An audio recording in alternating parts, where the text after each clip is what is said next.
అందరికీ నమస్కారం. ఈ రోజు మనతో ఉన్నారు ప్రముఖ ఆధ్యాత్మికవేత్త టీకేవి రాఘవన్ గురువు గారు ఉన్నారు. మాట్లాడదాం. నమస్కారం గురుగారు. నమస్కారం. గురుగారు, 29వ తారీఖు గురు పౌర్ణిమ రాబోతుంది. ఆ రోజు విశిష్టత, ప్రత్యేకత చెప్పండి. గురు పౌర్ణిమని ఎలా వినియోగించుకోవాలి అందరూ? తప్పకుండా. చాలా మంది ఇటీవలి కాలంలో అమ్మ గురు పౌర్ణిమ అంటే సాయిబాబాది అని చెప్పుకుంటారు. అది అక్కడితో ఆగిపోతున్నారు. దేవాలయాల్లో కూడా అక్కడికి ఆగిపోతున్నారు. కానీ ఆది గురువు ఎవరమ్మా అంటే శంకరాచార్య.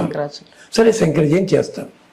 కానీ గురు శబ్దం ఎక్కడి నుంచి వచ్చింది? మొట్టమొదటిసారిగాను మనకి ఇవాళ ఇంత సాంప్రదాయం ఉందంటే 4 వేదాలు, ఉపనిషత్తులు, బ్రహ్మసూత్రాలు, అలాగే భారతము, భాగవతము, 18 పురాణాలు, ఇంత గురువైన సాహిత్యం ఇచ్చిన మహానుభావుడు ఎవరండి?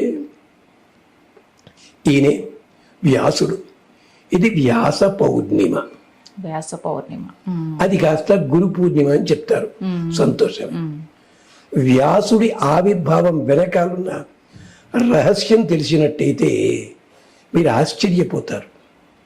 ఎలాగంటే చాలామంది గురు పూర్ణిమ పేరు చెప్పి వ్యాసుడు కన్యకు పుట్టినవాడు ఇలా ఇక్కడితో ఆగిపోతున్నారు తప్ప వ్యాస జననం ఎలా జరిగింది అది గుర్తు పెట్టుకోవటం లేదు ఎవళ్ళు కూడా. సరే, మూలాలు వెతకట్లేదు. గురు పౌర్ణిమ అంటే అర్థం ఏంటి? గురు అంటే గుశబ్దత్తు అంధకార తన్నిరోధకత్వాతు రు. నీ హృదయంలో ఉండే అంధకారాన్ని తొలగించేవాడు గురువు. అయితే ఉపాధ్యాయుడు ఉపాధి కోసం పాఠం చెప్పేవాడు, అందుకని ఉపాధ్యాయుడు అన్నారు. గురువిది. దేశికుడు ఇంకోటి ఉన్నది, అంటే దిశానిర్దేశం చేస్తాడు. వీళ్ళందరినీ గురువులేనే అంటారు, కానీ తేడాలు ఉన్నాయి. కానీ గురు శబ్దం ఎందుకంటే చెప్పాను కదా, గురుశబ్దత్తు అంధకారం. ఏమిటి గురువు అన్నవాడు చేయాల్సిన పని? ఆచినోతి శాస్త్రార్థాన్. మొదటగా శాస్త్రములని పూర్తిగా చదవగలిగి ఉండాలి. ఆచినోతి శాస్త్రార్థాన్ ఆచరతేయ, తాను ఆచరించాలి, ఆచరింప చెయ్యాలి. అలాంటి వాడిని ఆచార్యుడు అంటారు. అలాంటి వాడు గురువు. ఈ గురువు వ్యాస భగవానుడికి సంబంధించింది. ఆయన ఈనాడే ఆవిర్భవించాడు. ఎలా ఆవిర్భవించాడు? పరాశర మహర్షి అని ఉన్నాడు ఒక ఆయన ఒకసారి వాళ్ళ నాన్నగారు ఉన్నాడు, నాన్నని చంపేశారని చెప్పి రాక్షసుల మీద యాగం మొదలు పెట్టేశాడు. బ్రహ్మదేవుడు వచ్చి, వద్దురా నాన్న, ఆ కోపం అలా చూపించకు, కానీ ఎంత అన్యాయం జరిగిందండి అన్నాడు. అయితే ఓ పని చేస్తా, నీకు మొత్తము సర్వశక్తులు వచ్చేలా చేస్తా, అన్ని శాస్త్రములు నీకు తెలుస్తాయి, నువ్వు చదవక్కల్లా ఎవరి దగ్గరికి వెళ్ళి. ఇంచేత వశిష్ఠునికి మునిమనవడు ఆయన. వ్యాసం వశిష్ఠ నప్తారం శక్తే పౌత్రం. శక్తికి మనువడు ఆయన. ఆయన వ్యాసుడు ఇలాంటి వాడు. అలాంటి శక్తిని చంపాడని చెప్పి పరాశరునికి కోపం వచ్చి రాక్షస సంహారం చేస్తాడు. అనేసి లేదయ్యా అంటే అప్పుడు పరాశర మహర్షి అద్భుతమైన పురాణం ఒకటి రాశారు. అంటే మీరు వైష్ణవుల కింద చెప్తారేమో అని చెప్పి. శంకరుడు అద్వైతంలో ఉండి కూడా ఆయన వ్యాసంలో కానీ ఆయన వ్యాఖ్యానాల్లో కానీ శివపురాణం, లింగ పురాణం చెప్పరు ఆయన. ఎక్కడ చెప్పిన ఆయన విష్ణు పురాణే పురాణరత్నే అదొక్కటి. అది ఎవరు రాశారు? పరాశర మహర్షి రాశారు. కానీ ఇతని ద్వారా లోకం బాగుపడాలి కదా. బ్రహ్మగారు వరం ఇచ్చారు, నీకు ఒక సందర్భంలో సంతానం కలుగుతుందయ్యా, పెళ్లి చేసుకోలేదేనా, సంతానంలో కలుగుతుంది. పరాశర మహర్షి గంగ దాటుతున్నాడు. గంగ దాటించే ఆవిడ సత్యవతీదేవి. ఇలా చూశాడు ఆ అమ్మాయికేసి. ఆ అమ్మాయినే ఏమంటారు వీళ్ళంటారు? మత్స్యగంధి అని పేరు. పాపం ఆ పిల్ల అనుకుంది, ఏమిటి ఇలా చూస్తాడు నాకేసి అనుకుంది. అనుకున్న ఆవిడ పడవ నడుపుతూనే ఉంది. పడవ మధ్యలో ఎక్కడ ఆగలేదు. కానీ ఉన్నట్టుండి ఆమెకి అప్పటికప్పుడు పిల్లాడు పుట్టాడు. ఇది ఎక్కడ గొడవ? ఎలా పుట్టాడు? చంటి పిల్లాడు కాదు, 6 ఏళ్ల కుర్రాడు పుట్టాడు. ఇది చాలామందికి తెలియదు. చేతిలో దండం, కమండలం, జడలు కట్టుకుని పుట్టేసాడు పాపం. ఏం జరిగింది? పరాశరుడు కోరికతోటి చూడలేదు పరాశర మహర్షి. ఆ సమయం లోపల గ్రహగోళాల స్థితి చూసినట్టయితే ఈ సమయంలో ఈమెకి పుట్టినవాడు లోకాలని క్షేమం కలిగించేవాడు అవుతాడు, యుగ పురుషుడు అవుతాడు, మహర్షులందరికంటే కూడా గొప్పవాడు అవుతాడని తెలుస్తోంది. ఆ ముహూర్తం దాటిపోతే మళ్ళీ పని జరగదు. అందుకని వెంటనే మాయావరణం కల్పించాడు. అక్కడికక్కడ ఆమె వంక ఇలా చూశాడు. ఇప్పటికీ కలియుగం వచ్చేంత వరకు కూడా భార్యని స్పృశించకుండానే భర్తలు సంతానాన్ని కనే పద్ధతి కృష్ణావతారం నాడే ఉంది. అక్కడ ఎంచేత బలరాముడు ఇక్కడున్నాడు, రోహిణి ఎక్కడుంది, బలరాముడు కాదు వసుదేవుడు ఇక్కడున్నాడు, రోహిణి ఎక్కడుంది, బలరాముడు ఎలా పుట్టాడండి? ఇలా వీళ్ళకి సెంటర్ మిలాఖాత్ ఏర్పాటు చేశాడు ఎవడైనా? లేదు.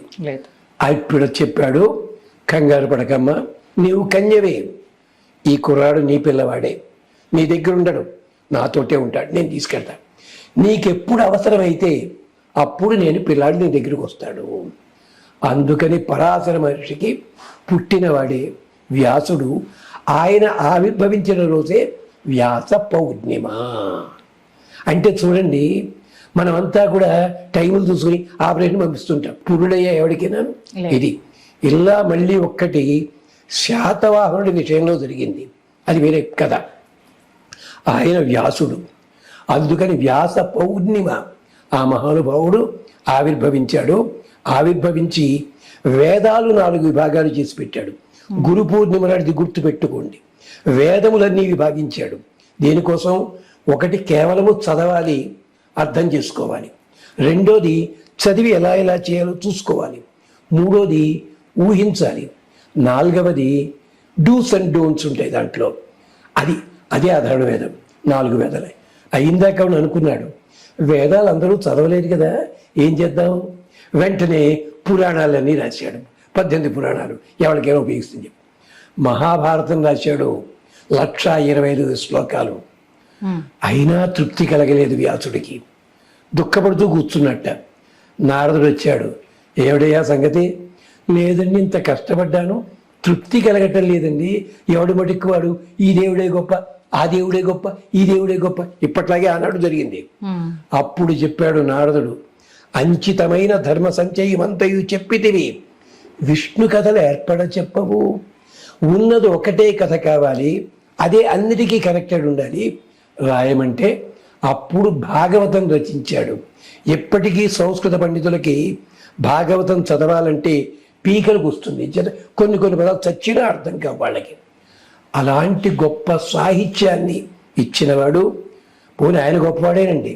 ఒక ఆయన పరిచయం చేశాడు, ఈయన వాళ్ళ అబ్బాయి అండి, కొడుకు కంటే నాన్నగారి కంటే కొడుకు సౌమ్యుడండి అన్నాడు. అంటే అదేమిటనిగా, ఆయన నిష్ఠాగరిష్ఠుడు, వీడు నిషాగరిష్ఠుడు అన్నాడు. ఓ టకారం తగ్గిందిట. అలాంటి వాడా వ్యాసుడి కొడుకు? శ్రీ శుక్రవారం. అందుకనే మీరు కనీసం ఈ ఒక్కరోజుని ఆ శ్లోకం చదవండి. వ్యాసం వశిష్ఠ నప్తారం శక్తే పౌత్రం అకల్మషం పరాశరాత్మజం వందే సుఖతాతం తపోనిధిం. వ్యాసుడికున్న గొప్పతనం ఏమిటో తెలుసునా? ఇక ఏ మహర్షికి లేదు. ఈయనకి తండ్రి గారి పేరు తెలుసును, తాతగారు తెలుసును, ముత్తాతగారు తెలుసును. అంతవరకు వరుసగా వ్యాసం వశిష్ఠ నప్తారం శక్తే పౌత్రం కల్మషం పరాశరాత్మజం సుఖతాతం. ఇలాగా మనకేమైంది? వాల్మీకి ఉన్నాడు, వాల్మీకి నాన్న ఎవడో చెప్పమన్నాడు, చెప్పాడు. అందుకని గురు పౌర్ణిమ అని చెప్పి వ్యాస పౌర్ణిమకే పేరు అందుకోసం వచ్చింది. అంటే మిగిలిన వాళ్ళు గురువులు కాదా అని కాదు అర్థం ఇక్కడ. అంచేత కనీసం ఈ ఒక్క రోజునైనా గ్రంథాలని దేవుడి దగ్గర పెట్టి పూజ చెయ్యండి, పరవాన్నం నివేదన చేయండి. పరవాన్నం లోపల నీళ్లు కలపకండి దయచేసి, పాలతోటే ఉడికించండి. ఉడికించి ఆ భారతం పక్కనే ఓ చిన్న గ్రంథం పెట్టి చిన్నది వ్యాసపీఠం కూడా పెట్టండి. అది చెయ్యండి.